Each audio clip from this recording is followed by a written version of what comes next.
good morning and welcome back to hour number 2. We are going to chat a little bit about how to protect some of your biggest assets this hour, especially after you've made it all cool looking, right? With the steel additions. Yeah, and you've combined 2 sheds with a complex truss sequence without a permit. I didn't say that. Yes, you did. But yeah, you got to learn how to protect your assets. I mean, the asset protection is one of the most important things you can do. Because ultimately, if you don't protect your assets, someone's going to try and steal them. You know what we ran out of time to talk about last hour? I had a couple things on the outline that I just wanted to mention. And if you didn't know... But this is a brand new hour. We got to treat a new every hour yes. as its own gem. It's brand new, yes. Because if people are watching on the YouTubes, which you need to smash, like, and subscribe, they're not going to see last hour and this hour. They're You're just right. going to be living in the moment. But last hour was really fun, so you're going to have to go find it. So it's Unique Homes. We do encourage you to listen to our backlog, which is well over 200 episodes now on YouTube. And that's just the time we've been doing this together. Yeah. So on Tuesday, Governor DeSantis actually dissolved the city of Weeki Wachee. It is no longer a municipality. Did you know that? You mean where I go kayaking in Tubin? Technically, the city is no longer. So it was founded in 1966 because of the mermaid attraction, like everyone's probably familiar with. And so the city says that they don't think it's going to have any profound, really, effect on the Weeki Wachee State Park. Well, the state park isn't part of the city anyway. Well, yeah, that's what they're saying. That's not going to the dissolution of the city is not expected to have much of an impact. So they get rolled back into the county then? I guess. I don't know. Did they get dissolved because they didn't have enough people? Is there a reason? I have no idea. I just know that it got dissolved. I mean, you think with everything else going on in the world right now, dissolving a city would be the least of a politician's concerns. Yeah, right. On another note, there is the World Property Journal stated that the housing industry is poised to actually lead the U.S. economy through recovery. With the thumb that I have, I'm feeling that is true. Mm-hmm. So, preach it, girl, preach it. I mean, according to the National Home Builders, they say that the National Homeownership Month is June, and the recent housing data, as we report every week, indicates an important role in residential construction industry, and that they really believe this is going to lead our economy out from this coronavirus pandemic. Oh, definitely. And I'm feeling it, yeah. And no, I don't know that other areas will fare as well as we are. I mean, right? They just have to come here. Right. Yeah, we're seeing it for sure. All right. And so this hour, we had so much really good feedback from the show where we had Paul on. You guys remember him? He's our asset protection attorney. We had on what? It's been a couple weeks or a month? About a month ago. I'm losing track of time. It felt like it was like a week ago, but it's been a month. And we had some additional questions come from that. And, people wanting to know a little bit more about the consultation process, what goes into this, what kind of questions are you asking? What do you need to know? How to build a shell company. Yeah, to be really prepared. Shell company, I think, was on the radar and a few other things. So you want to dive right in, Paul? Yeah, I think the questions were about what do you need for the first meeting or the first consultation? Yeah, like what kind of stuff should people have prepared? What kind of stuff should they know or have ready or bring with them? Well, I don't want to speak for other law firms or law practices, but the way I do it or we do it in my firm is essentially you reach out to us, you call us, you give us an idea of what your issue is, and we will get your email information, your phone number, as basic contact information, and we will send you what we call an intake sheet. And the intake sheet, depending on what we think your case is, can be a little bit different and ask for a little bit different information, but it's basic contact information. We ask that you fill it out before the first meeting, and then depending on whether you're doing estate planning, asset protection planning, if this is a probate issue, somebody has passed away and they didn't have a will, or they have a will and some of the assets. That's probably the biggest thing, don't you think? Like somebody passing away and not having a will and having to go through probate? It is more common than you would think. I get calls maybe 3 or 4 a week where people have passed away without a will and they leave behind a big mess. I mean, to clean it up, you would then have to go to probate, and probate is maybe 3 to 10 times more expensive than it would have been to get your wills done and get your living wills and power of attorneys in place before. How you hold title too, like people don't think about that, but I had a couple one time, and I still talk to them all the time. That's why I think about them. But they were married in the past, got a divorce, reunited, and then actually kind of, they never actually got remarried, but they lived together. And so they said, they both went on the deed, but had they not, he passed away, no will, that could have been a big issue for her. That right? could have been, that could have been because they weren't married. Right, that could have been a huge mess. I see there are a lot of people who pass away, and a a spouse, a beneficiary, just stays on the property and lives there, pays the taxes, pays the mortgage if there's one, but never takes the time to get the title placed in their name. And then if they ever want to sell it or move away from it, there's a problem with that. I had one come up yesterday. We don't know all the answers yet. We're still fact finding, but let's say you have a case where it's two people, they're not married, they're going to be married, but probably not married before closing. With the way the mortgage companies are, unless they're married, somebody else cannot be on title. It's not on the mortgage, right? So the lender won't allow that. So the challenge is one of them is bringing significantly more cash. It's the one not going on it. She may have a lingering judgment. We don't know. Now, if you want to talk about that from an asset perspective and homestead and all that. Yeah, well, I always say it's malpractice to work from memory or from the hip, but not knowing all of the facts. It sounds just like with the few details I gave you. They'd want to do something where. The way the deed is constructed, they may even want to create a trust and have the trust own the property. And then in the trust, they could write out exactly what would happen should they decide to sell, who gets what, and have that predetermined. But my first initial reaction, without knowing more about it, would be to look at a trust as a vehicle for them to own. And this is where you get into all the facts to see if that is, in fact, the best avenue to take. But right off the cuff, the trust sounds like a good option without knowing more. Yeah. Fair enough? Yeah. Fair enough. And so what kind of things are you asking people to bring when they meet with you? So initial intake form, that helps me a lot, and it'll speed up the first meeting. I like to call the first meeting a discovery session because it allows me just to learn about the client, see if there's synergy there with the client. Does the client have synergy with me? And then determine what their basic, what their needs are. So if I have that beforehand, I'll read it, and then I'll go into that meeting. That meeting can be done virtually, or it can be done in person. I prefer in person, but under the current circumstances, we're doing a lot more. Zoom is your friend, virtually, right? Zoom is my friend. I also deal with... I think I've done more Zoom meetings in the last 2 months than I've done in my entire career. And it wasn't foreign to us. I didn't even know what Zoom was 2 months ago. Okay. I really should have bought Zoom stock. A lot of people who are doing their estate planning are older, and some of them are not that savvy. Some of them don't have computers, so it's still, speakerphone, and we're doing conference calls by phone.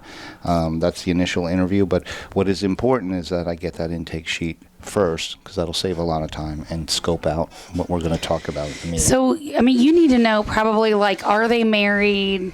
Yeah. If they own property. Are they married? If they own property, what bank accounts they have? Where are those bank accounts? Do they have a safe deposit box or not? I'll get into safe deposit box later. Who do they want to designate as a personal representative? And do you explain what that means too, right? So in other states, if you're from out of state, you may know the term executor or executrix. That's what they use in Florida. Personal representative is a person that represents you once you've passed and is responsible for making sure that your estate is distributed in accordance to your last will. We had this come up recently on a probate case that we're working, and the person that was designed as a personal representative actually had a felony. Yes. So that has to be rearranged, and the attorney is actually going on as a personal representative. Right. So the personal representative in Florida must be above the age of 18 and not have any felony convictions in their past, or that will disqualify them.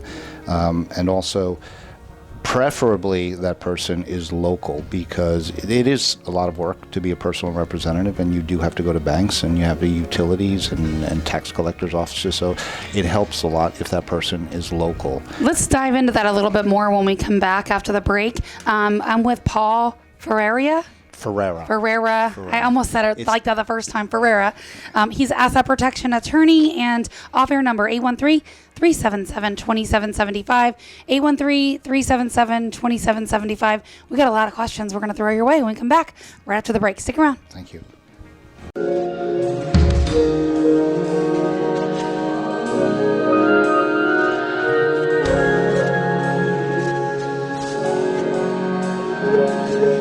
Well, good morning. Welcome back. This is Leo Kane with Barrel Engineering and Inspection here, learning all about asset protection in my cool turtle hat with my cool turtle shirt and my cool turtle underwear. Is that no, let's not go there.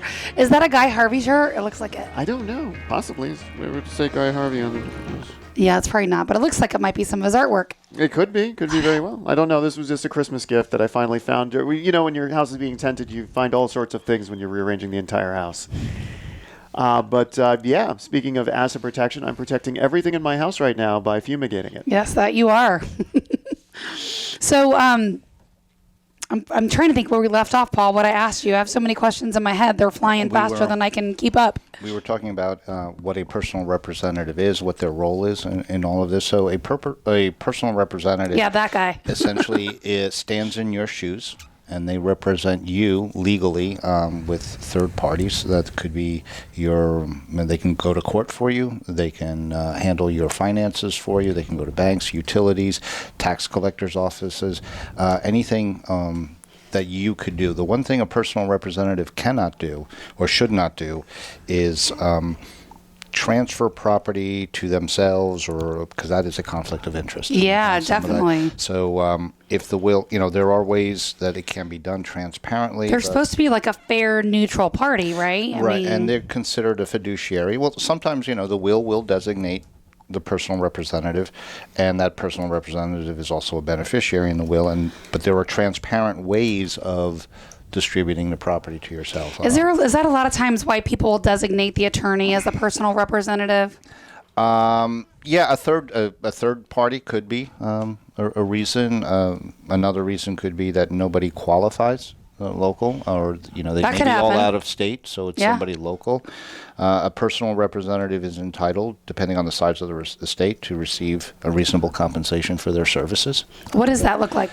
It depends on the size of the estate, what they're doing, but you can go and do a little bit of an analysis and figure out, what would somebody in that position. Probably depends on what they're doing and how many assets, right? Yeah. I mean, and the size. Smaller estates. Most of the estates I deal with don't have that.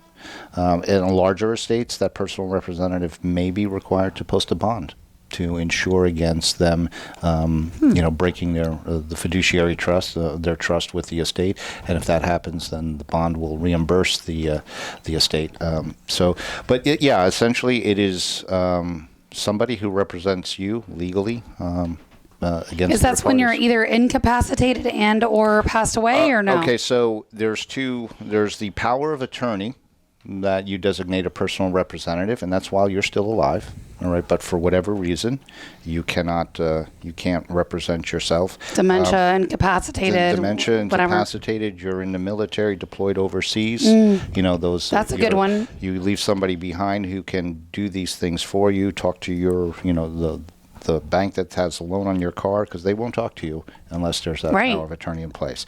So for whatever reason you can't represent yourself, that's the power of attorney, also called a personal representative. Now in the will, you also designate a personal representative, but that's now you've passed, and that personal representative's responsibility is to make sure your estate is distributed the way you left it in the will. Do you think it's a conflict of interest to have a personal representative that's also a beneficiary? Is there a little bit of a conflict there? Because it seems like there would be. It depends. It really depends on the size of the estate.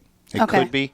But for most people, it's just not practical to do that because a third-party intermediary is going to say, hey, I'm not getting anything out of this, and I'm getting a lot of work, and I'm not getting this out. So you need to be paid for this. It's a judgment call. Depending on the size of the estate would determine whether or not you want to designate somebody.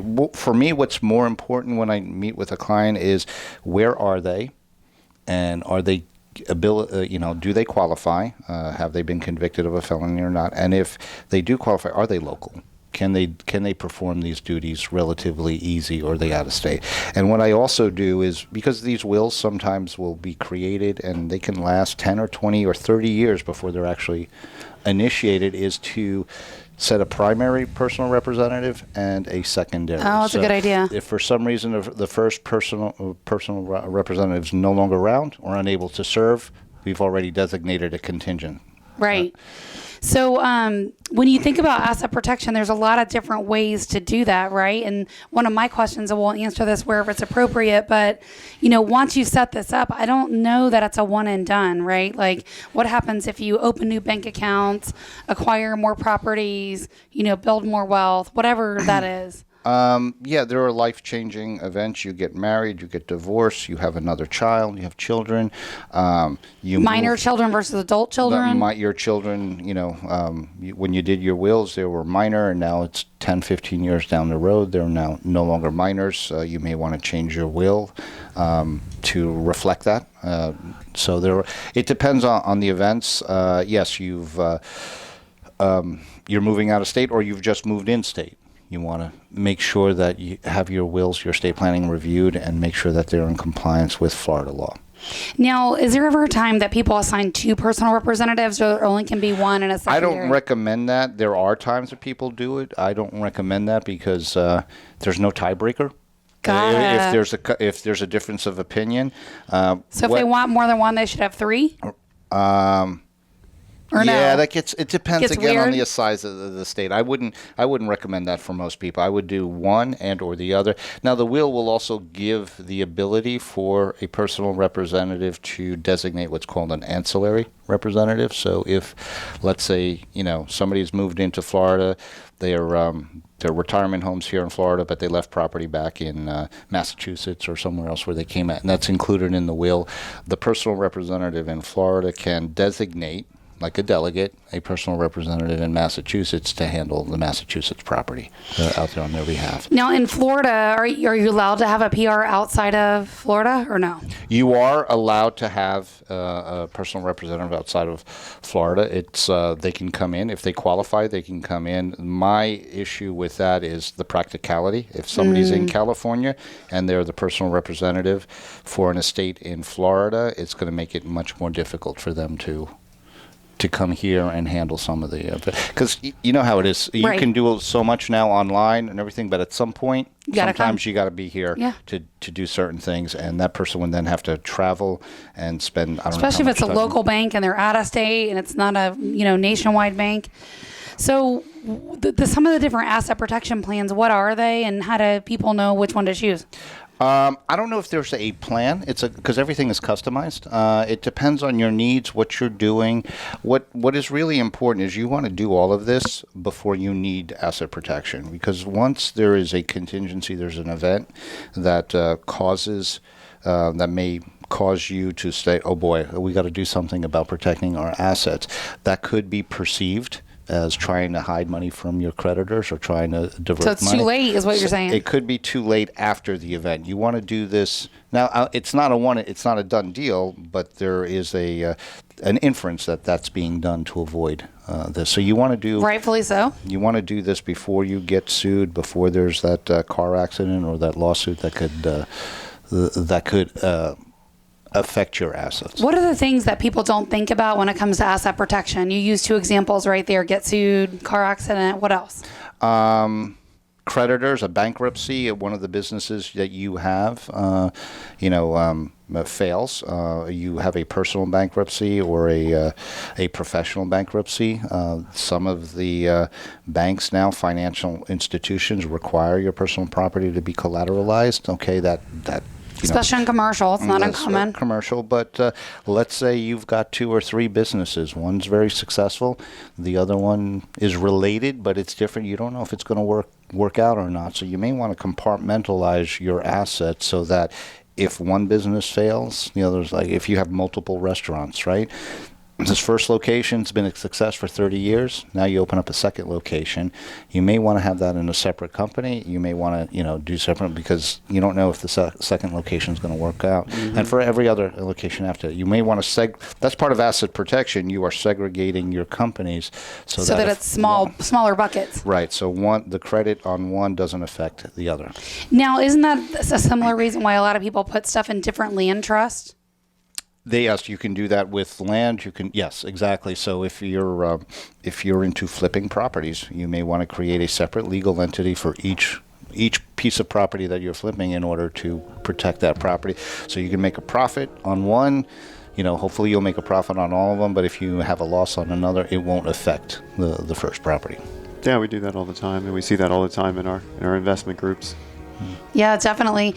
All right, so when we come back, we'll answer a couple final questions about, why maybe your attorney or CPA didn't tell you about some of these asset protection tools that we'll chat about, and some of the differences between LLCs, family limited partnerships, and trusts. Okay. Sound good? And we're also going to get to our other guest, Mr. Alvie Griffith. He's going to talk a little bit from the surveying side. There's a lot of things you need to know to protect probably your biggest asset when it comes to surveys. So stick around. This is Tampa Home Talk. We'll be back right after the break. Off-air number 813-377-2775. 813-377-2775. Back in a moment.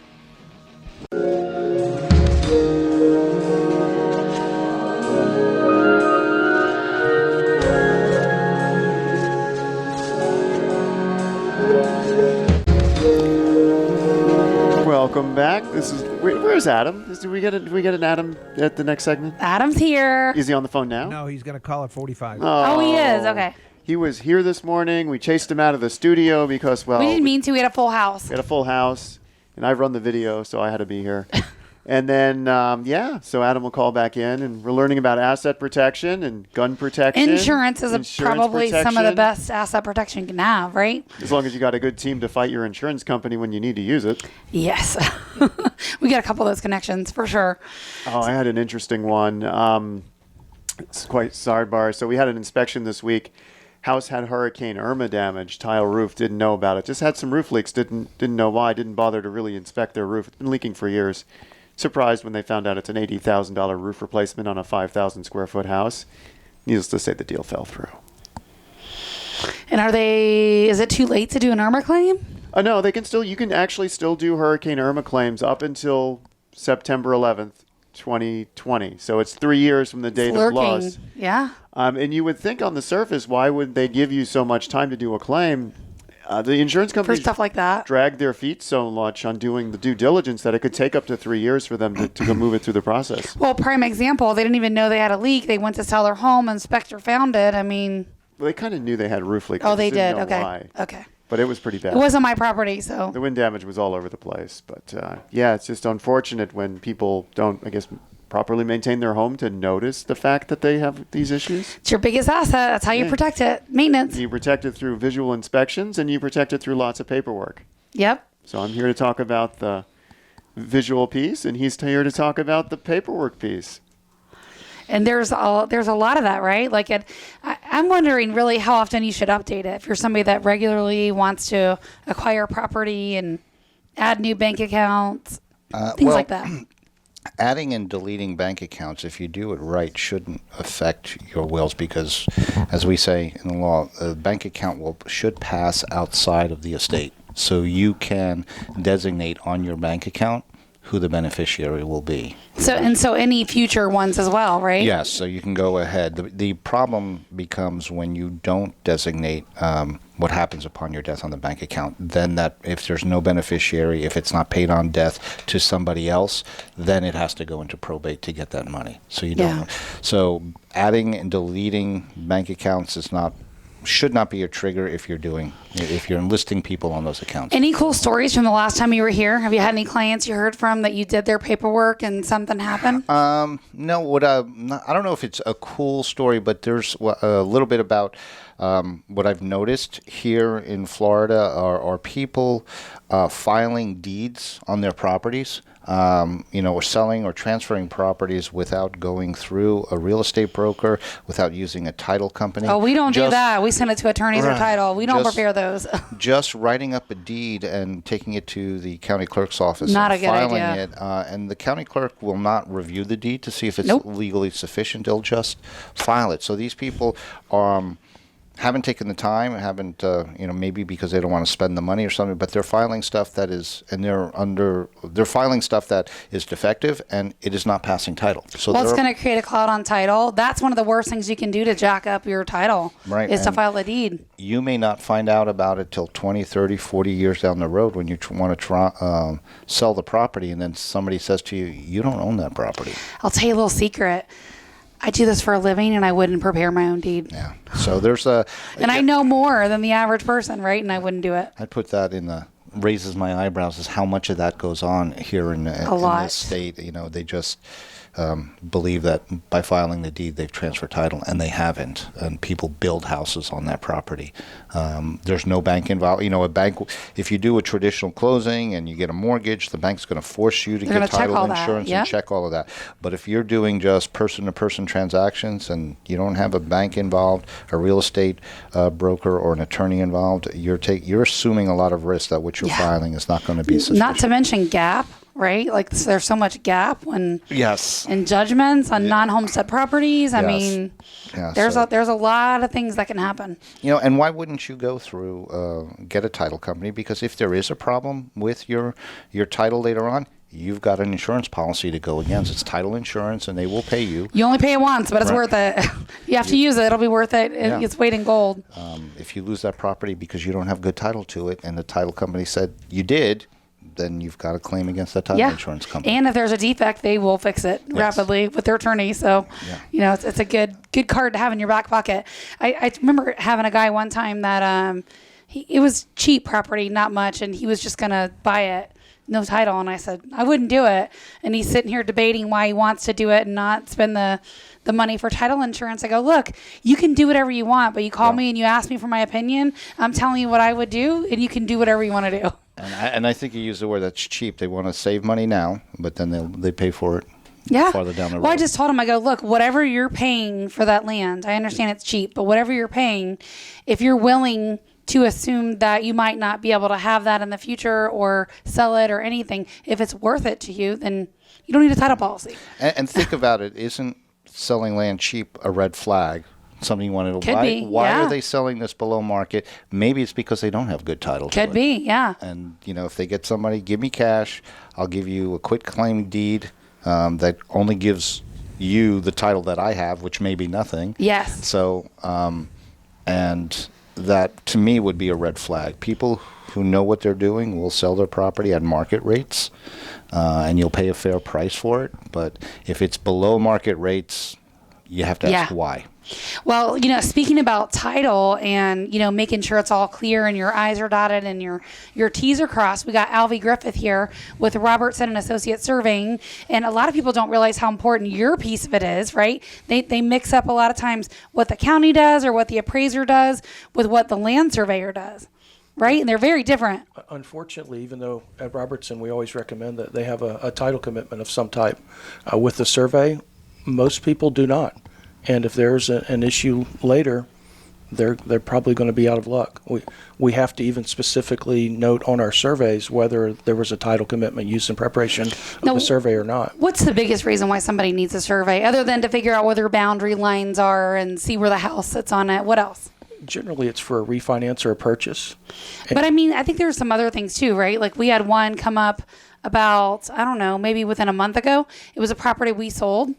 And, the owner calls and says, the well and septic is on another property next door, and the prior owner sold it. Well, it was in the back, but they didn't notate where it was. So that's probably something good to comment on as well. Boundary disputes and uncertainty of locations of wells, sheds, accessory buildings, even fences, even 20-year-old fences. We get calls about things like that just constantly. Fences probably would be the biggest hot button. Yeah.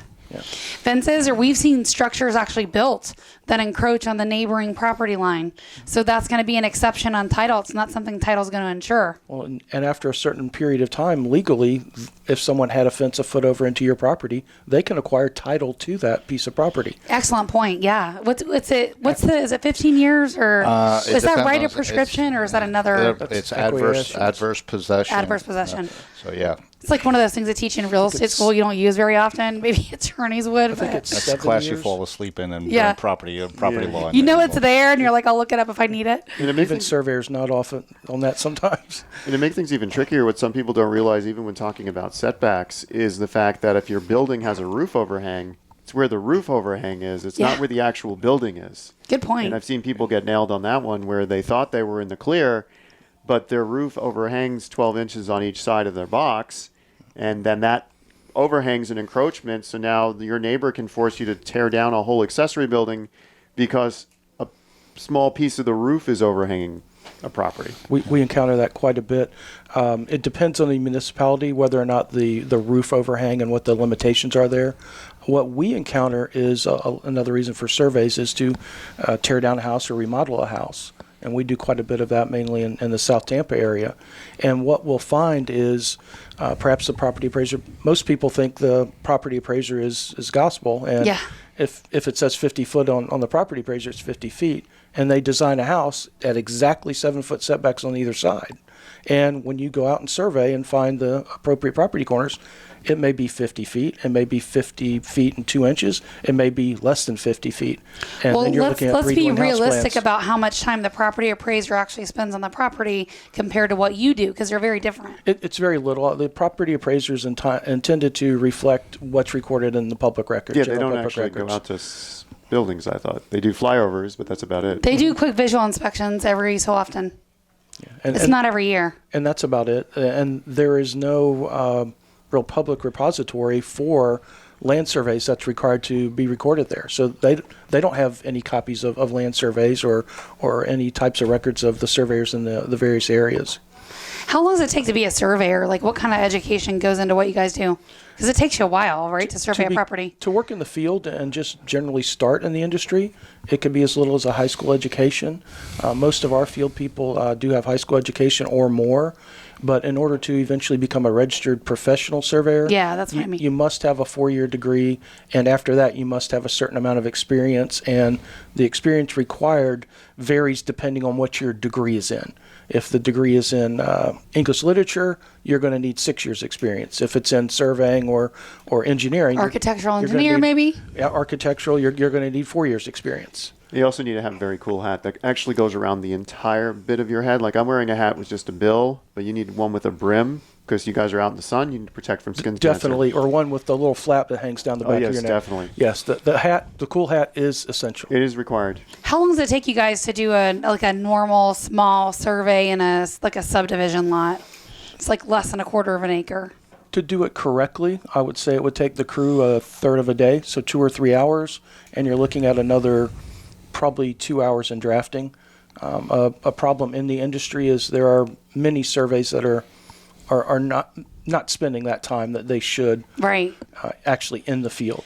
Now, and there's a big difference in survey costs too, which we'll get to in a minute, and it depends on the size of the property, right? Is it a platted lot and block? Is it meets and bounds? Those crazy long legal descriptions, those take you guys a lot longer, right? Oh, correct. Yeah, lots of times it's bigger piece of property is going to be part and broken off of the public land survey system, which a section of land is a 1 mile square. That is going to take us a lot more time to break down into smaller portions than a standard lot and block. It's when you see like the northwest corner of the southwest corner of the 1/2 third exactly. It's confusing. We have to learn that actually in real estate school, but we leave it up to you after that. We do our best. once we're licensed. What does the average survey cost, like for something as simple as a lot and block, real easy subdivision to maybe a 10-acre parcel that's meets and bounds? Simple subdivision for purchase or refinance, 50 by 100 foot lot, you're probably generally looking at $375 to $425. We were speaking of getting things cheaper earlier. You can get them probably as low as $250. I would not recommend. I haven't seen a anyone. survey for $250 in a long time. That's good. I wouldn't recommend anyone that was that inexpensive. 10 acres of land, that could be in the $3,000, $4,000, $5,000, $10,000 range. Depends on what's on that land. All right, hold that thought. When we come back, we're going to talk about how old is too old on your survey. Back in a minute.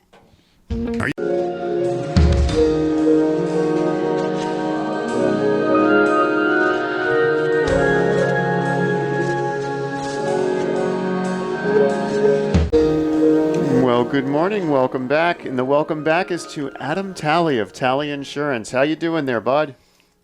Oh, doing great. Good to talk to you guys. I've been listening to the show all day. Everybody sounds great. I just remember when you were actually in here in the studio with us an hour ago. We had a jam-packed first hour. If you blinked, you missed me. But I was listening to the radio, and you guys hit on something that I was going to talk about for my 2-minute tip, which is keeping up with the maintenance on your home, especially if you are trying to sell your house over the summer during this hot, real estate market.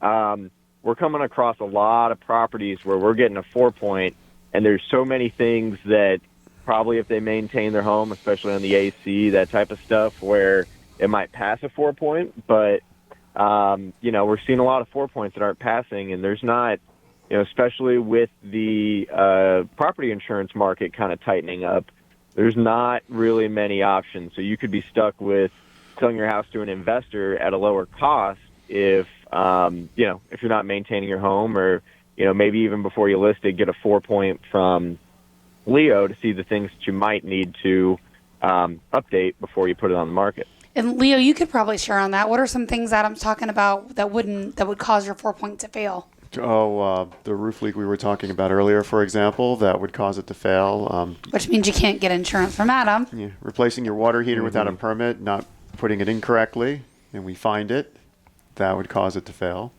Mismatched AC units would cause it to fail, where you only replace your air handler Part of it, yeah. or air compressor. There's lots of things that cause it to fail, and every year that goes by, the form gets more and more comprehensive. What about plumbing? Yeah. And the surprising thing that I see is how many homes have bad wiring. I mean, there's how many potential fires are sitting out there with loose wires and everything else that I'm seeing. Definitely. So what about that? I don't want to lose time on this because you mentioned a great point over the break, Alvie. You said sometimes people are coming back to you with a 20-year-old survey saying, hey, can you restamp it and recertify it? How old is too old on the surveys? Like, at what point did you look at getting a new one?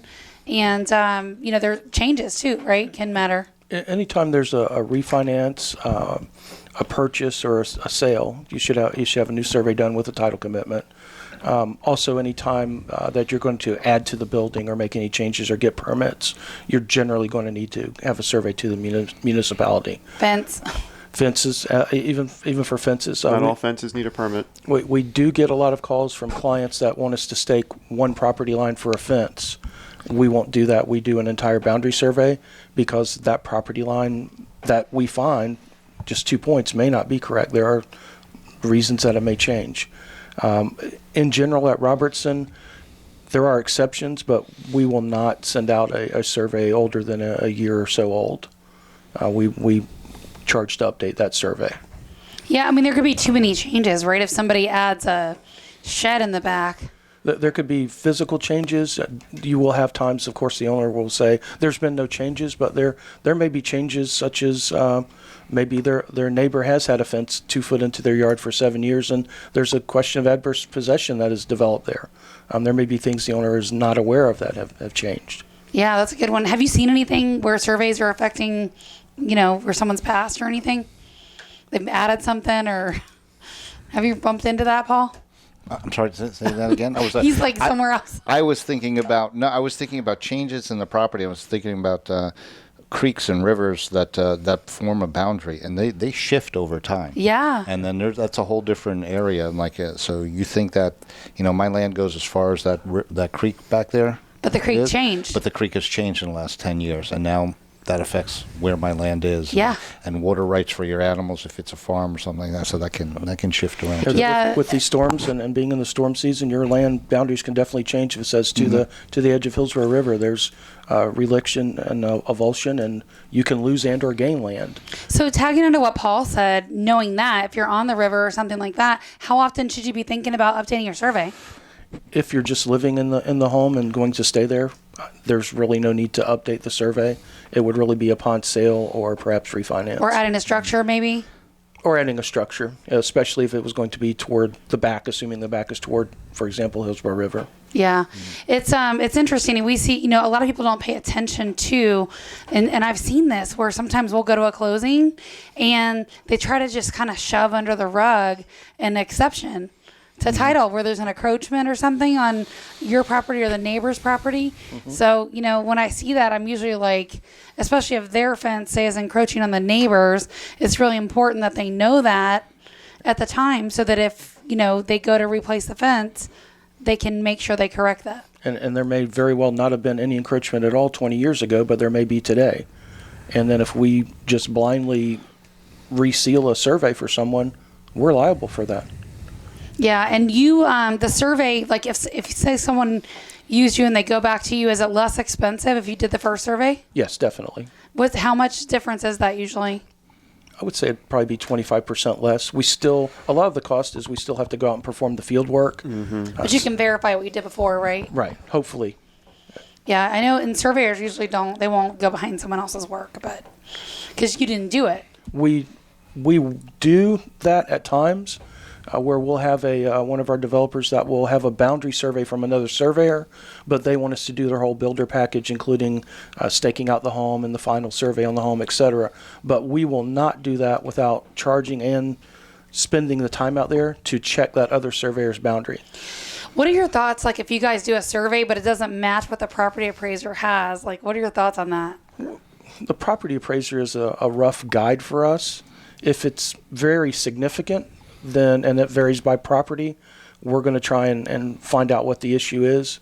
But in most examples, the property appraiser may say the frontage is 100 feet, and we find 99.75 feet. That is not more going precise. to. Yeah, that's not going to raise a red flag for us generally.